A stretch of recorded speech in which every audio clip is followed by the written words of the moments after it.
anyị na Chineke nna nke pụrụ ihe niile. Onye ọ bụ naanị ya na-azọpụta. Onye ọ bụ naanị ya bụ okwu ya niile bụ ihe na amen. Anyị wee na-asị ezi ebube dị ngọzi na n'ụtụtụ na-eja mma na nsọpụrụ site n'ebighị ebi ma ruo n'ebighị ebi. Ise, ise, ise. Welcome, my amazing viewers. Thank you so much for joining me on my program once again. I appreciate you wherever you are joining from. If you have not subscribed to my channel, please kindly subscribe to my channel. Click the notification bell so that you're notified each time I upload a video. You will be among the first to receive it. Thank you so much and remain blessed. If you are joining me from Africa, Asia, Europe, America, Australia, or any part of the world, I thank you very much for your contribution. Please, each time you watch my video, go to the comment section and put down your comments. That is where we'll live.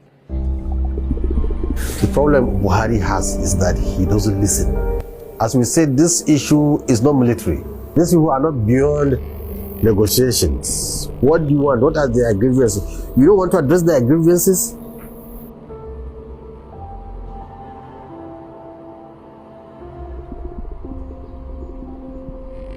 No, you see, the government has left the issue now to families to raise money to pay ransom for their individuals. But I think what the government needs to do is to put a figure, round figure for everybody to be released, then sit down with them and tackle the issue. Sit down with them and tackle the issue. Nobody is justifying the payment of ransom. Is that, do you have an option? No justification. You can't give your enemy your money, but any justification and any way out.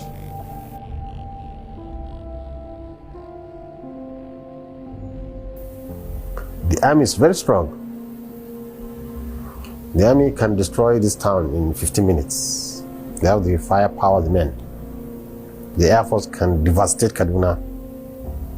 Is giving the go ahead, but they have that power, firepower, and the tactics, they have it. But if I give you a hammer to kill a fly in this room,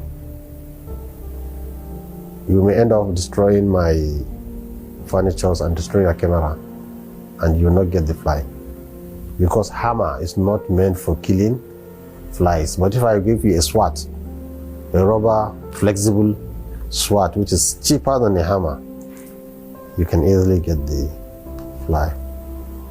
So the question is not the army, the question is not DSS, it's not. These people are isolated in an island of a forest. So who is the problem? We don't have the outfit to deal with them. One is a socio-economic political issue. So you deal with it largely there. The army is to give you the power and the backing to do it. When I went there, they thought the government is with me. So they came all over trying to negotiate. But when I came out, they realized, okay, the government is not even with me. So they continued their ways.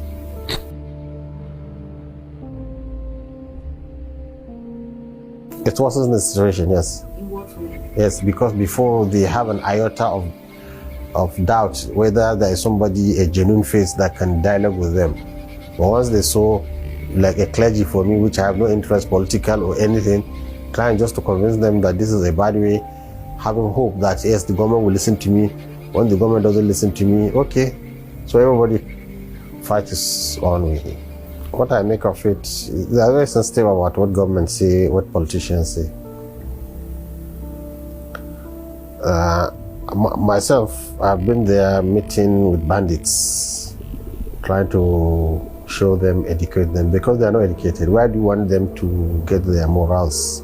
Why do you want them to get their education and direction? Who's there to tell them what to do? Nobody.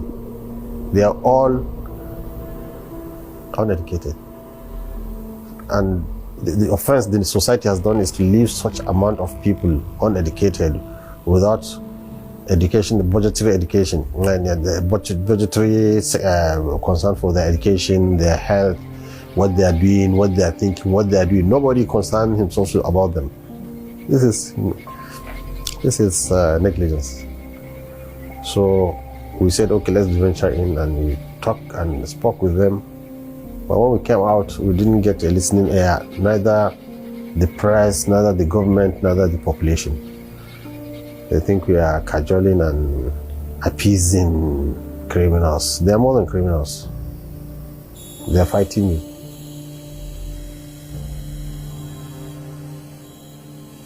I don't speak for them, but the government took their children. Is that so? But they're after them. So they feel too, they will take the citizens of the nation that the government is supposed to protect to show that the government has failed. That question you ask me, they're trying to show government has failed because that's failed to protect it. It's because they cannot get the terrorists usually target soft targets. That is how they, because they cannot get to the officials, that's why. But that doesn't mean they don't want the officials to catch. So it's an unfortunate situation.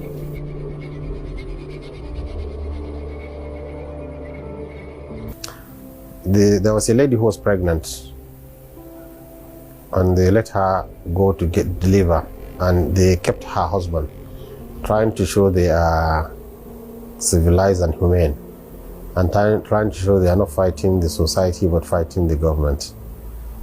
Then they negotiated for the release of their children, which shows we are surprised. No matter how criminal a person will be, what is concerned about his underage children. So you see, that shows that there is something underneath their agitations. Their children were released for a number of victims. Then they required the release of other prisoners, which shows to the prisoners they are not tried, they are just under detention. There was a stalemate, and then they attacked the prison because they have intelligence and network all over. So now that demanding a huge amount of money for every victim. So the first set group of victims were able to pay their money and they were released.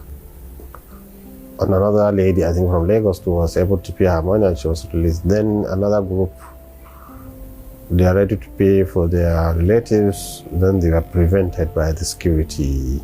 That prevention, that is what provoked them to attack the male victims, to show that, look, we have been soft with these people, we have been slaughtering cow for them, because everybody who came out, they said, no, they have been nice to us. They say they are not fighting us, they are fighting the government. But that they can get violent and that they can do their worst. This is what the message I think they are trying to portray. And immediately you could see the money was allowed to pass through and their victims were released.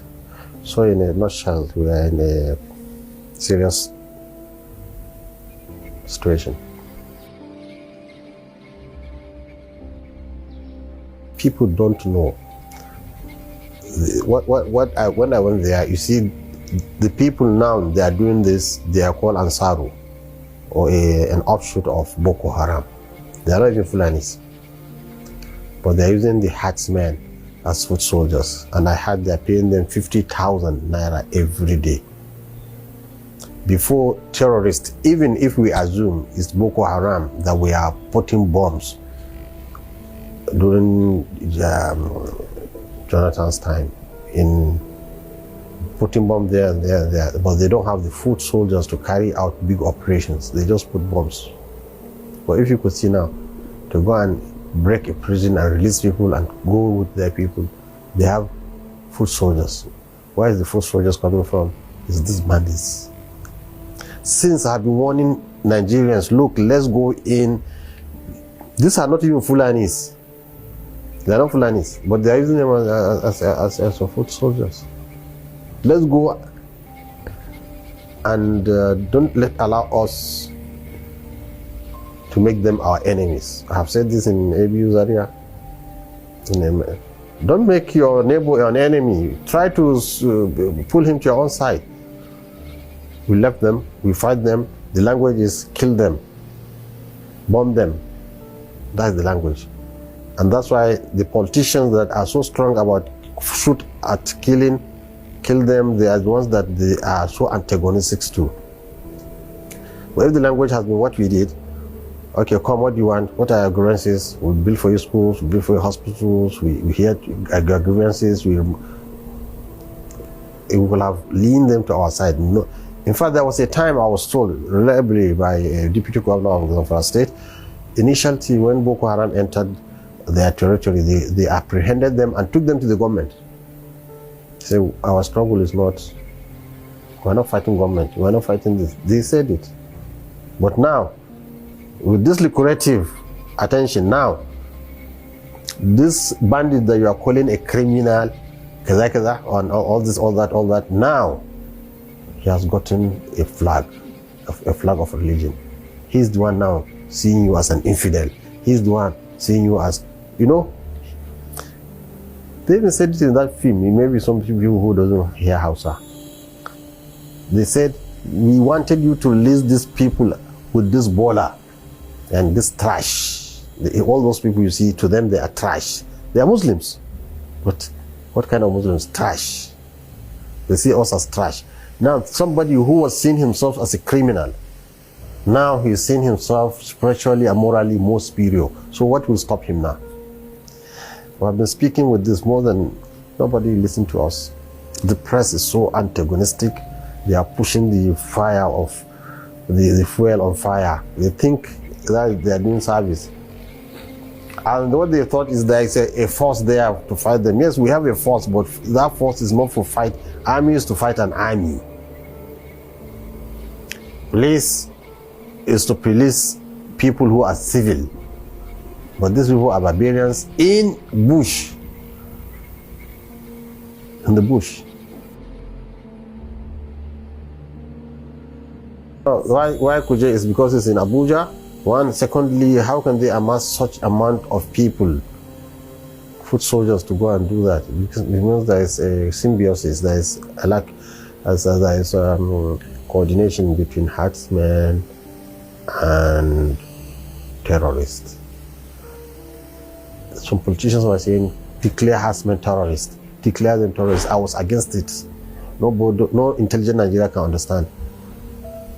Okay. So there are two terrorists. So we're terrorists, okay, let's combine, and they are doing work. Look, with herdsmen working with them, it's going to be terrible for Nigeria. Honestly speaking. I don't see an end to it. Just ordinary Boko Haram is 12 years now. But you see, after 12 years, they have exhausted, they are coming out in masses surrendering Boko Haram. So do we need another 12 years before the herdsmen realize that it's a futile adventure? Another 12 years, how many people would die? How much economy will be affected? It's just simple intelligence and negotiation that needs.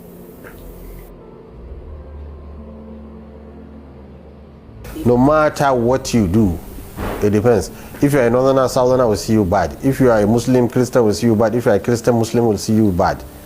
Nigerians are polarized over this period of time. So whatever you do, there is suspicion, there is a motive behind it. Then to them, there is no good Nigerian. Nobody is doing anything good. Everybody is suspicion. Buhari government, they have been saying, is behind all this kidnapping. Now, these people are looking for Buhari to, so they expose that he was not with it. In fact, if there is anybody that have injured, bombarded them and killed them, nobody did it like Buhari. I'm telling you.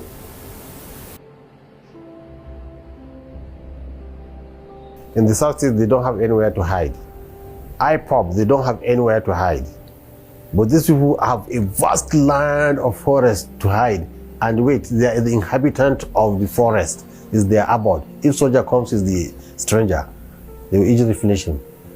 If IPOP have the same facility that protect them, they will be doomed exactly or worse. What they have no is urbanized. Southeast is urbanized, so they have nowhere to hide. That's why. Yes, but you cannot compare the capacity of American army with the Nigerian army. No, the American economy with Nigerian economy, you cannot compare that capacity. And now the same terrorists, if they will catch another American, it will not be as easy as the first one. You understand? Because there's not many Americans here for them to be dealing with. But here there are so many Nigerians to be dealing with.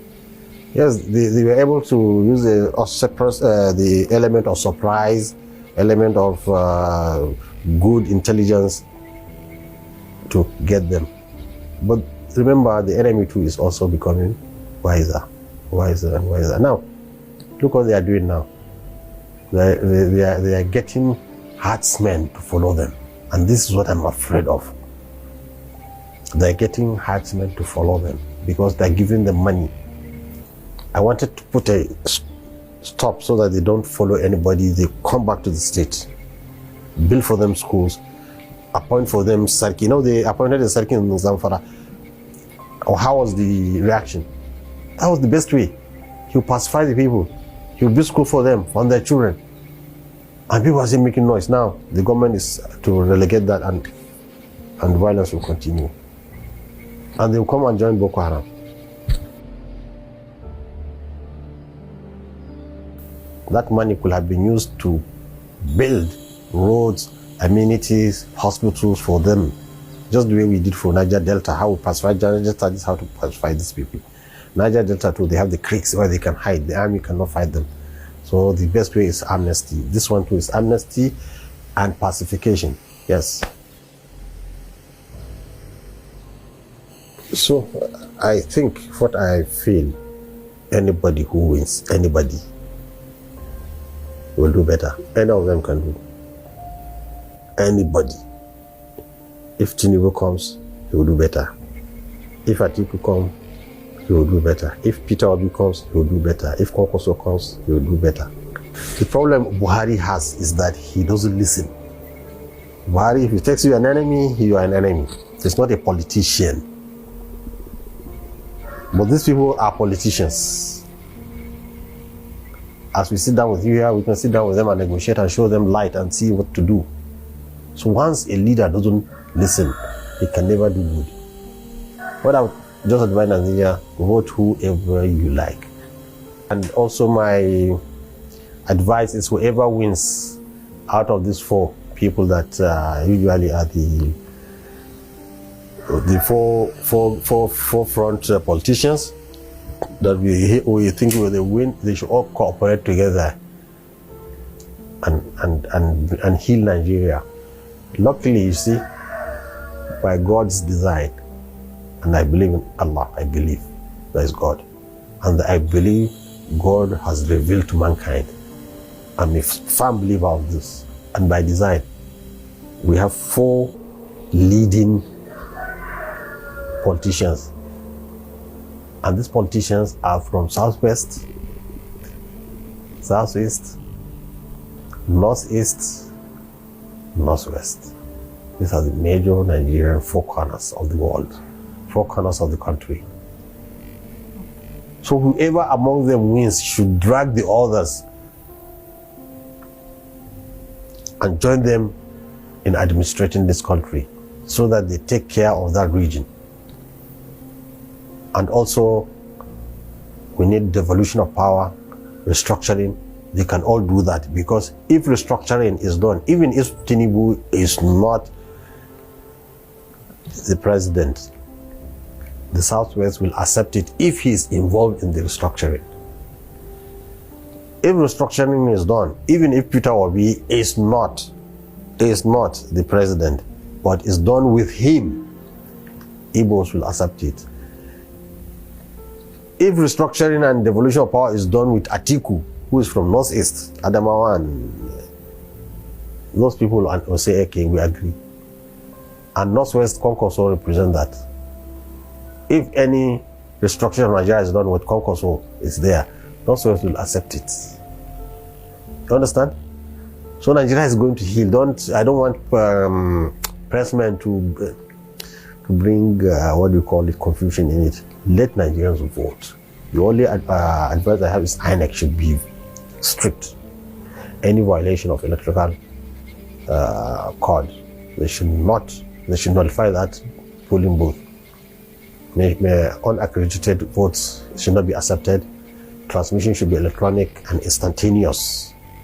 In fact, people should, if possible, hear their polling booths announced even before they leave the polling booths. Instantaneously, we can if we have clean, Nigeria is going to heal. Nigeria, inshallah, is going to heal by God's will. It's more of political than religious. Why? Because religiously, there is no animosity between Nigerians. It's only that politicians are hiding behind religion to garner more. Let me give an example. Yoruba person, all Yorubas will vote him, generally. But if he wants to get other votes, he needs a religious cover. Because if he's the North, religion is important to them, so he needs a religious man. If he's the Southern votes he wants, he will use a Christian, because Christians are more in the South, in general. This is it. The religion is used as a magnet to attract, but it's not the main issue, it's not the main problem. Honestly speaking. We have schooled with Christians, we're in the army with the Christians, there's no animosity at all. Because they're coming out now, they are getting confidence in Maiduguri. They are coming out in troops on their families. It's genuine. They want just genuine person. You know, our security has infiltrated with bad elements. Even the herdsmen, they told us, when they surrender, they will become and be picked again. They want genuine person who has given real amnesty. We pray that 2023 should come and pass in peace and tranquility, so that we have a new set of leaders that will steer the ship of this ship that is about to sink. We'll keep on praying, but God will see us through, inshallah. The speakers that we are seeing. Mr. Abdurrauf, are you saying that Ansaru has taken a foothold? Essentially, they are in charge of those areas, because if they're patrolling in military fatigue, then it would speak a lot about just how much free hand they have to move. Are you saying they are in charge of those communities? Definitely they are in charge. If you go from Maganda in Bernungwari local government to Old Bernungwari up to Fontua, you will see these people, and even if you have a problem and your vehicle breaks down, these people will come to your aid, will help you to jack up your car, remove the tire, take it to a vulcanizer in a nearby village, and also come and fix it. And even some of them will give you water and they will tell you bye-bye. They will not say anything to you. The Ansaru are in charge of this route, and if they spot any armed bandit, you know, let me use, the word, although, any Fulani bandits they saw along that road, they chase them away. So they are in charge of that road. Presently, I'm talking to you, that is how that road is. And that road is more secured than Kaduna to Bernungwari, because the Ansaru were in charge of that Bernungwari-Putwa road. And that is why you have them. They are very, very prominent. They are very prominent in Bernungwari area, in the eastern part of Bernungwari, and some part of Giwa local government, notably in 6th ward of Giwa local government, notably Kidandan, Galadimawa, Kadage, Yakawada, and to some extent Panhoya. These are the places that you find this Ansaru. And also you have the bandits on the other side who are on the forest of UAC forest, where they have their farms. Let me get this right, Mr. Abdurrauf. So you're saying that Ansaru, which is a terrorist group, am I right? Yes. So you're saying that, one, they are in charge, two, they're providing security for the communities such that they are now the ones fighting against the bandits. Am I right? Yes. Thank you so much for your patience to watch from the beginning to the end. I hope you have learned something from the video you have just watched. The video you have just watched is to bring information to your doorstep and for educational purpose. It is not to demonize anybody. Let us watch continuously and see who can be able to make a sense out of every nonsense we are seeing. We must continue. We move. It doesn't matter what they do. It doesn't matter what they say. They will kill us. We will kill them. At the end of the day, Biafra is here. Thank you for watching. If you have not subscribed to the channel, please kindly subscribe to the channel. Click the notification bell so that you're notified each time I upload a video. You will be among the first to receive it. Thank you and remain blessed. Bye-bye. See you again.